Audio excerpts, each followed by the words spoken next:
2021, 22, 23ஆம் ஆண்டிற்கான கலைமாமணி விருதுகள் பாரதியார், சுப்புலட்சுமி, பால சரஸ்வதி ஆகியோர் பெயரில் வழங்கப்படும் பல்வேறு சிறப்பு விருதுகளை தமிழ்நாடு அரசானது அறிவித்துள்ளது.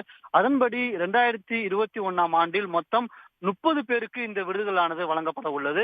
2022ஆம் ஆண்டில் மொத்தம் 30 பேருக்கும், 2023ஆம் ஆண்டில் இதே போன்று 30 பேருக்கும் இந்த விருதுகள் வழங்கப்பட உள்ளது.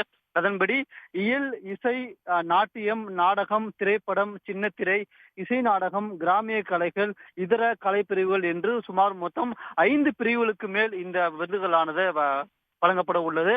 இதே போன்று கூற வேண்டும் என்றால் மிகவும் முக்கியமாக சிறப்பு விருதுகளும் அறிவிக்கப்பட்டது. அதன்படி பாரதியார் விருது, சுப்புலட்சுமி விருது, பால சரஸ்வதி விருது ஆகிய விருதுகளும் அறிவிக்கப்பட்டுள்ளது. சிறந்த கலை நிறுவனமாக தமிழ் இசை சங்கமம் சென்னை தேர்வு செய்யப்பட்டுள்ளது. சிறந்த நாடக குழுவாக முத்துசாமி நினைவு நாடக மன்றம் மதுரை மாவட்டம் தேர்வு செய்யப்பட்டுள்ளது. இந்நிலையில் இந்த விருதுகளானது தற்போது அறிவிக்கப்பட்டுள்ள நிலையில் இந்த விருது வழங்கும் விழா அடுத்த மாதம் சென்னையில் நடைபெறும் என்றும் முதலமைச்சர் ஸ்டாலின் தலைமையில் சென்னை கலைவாணர் அரங்கத்தில் வைத்து விருதாளர்களுக்கு அனைவருக்கும் இந்த விருதானது வழங்கப்படும் என்று தமிழ்நாடு அரசு சார்பில் அறிவிக்கப்பட்டுள்ளது.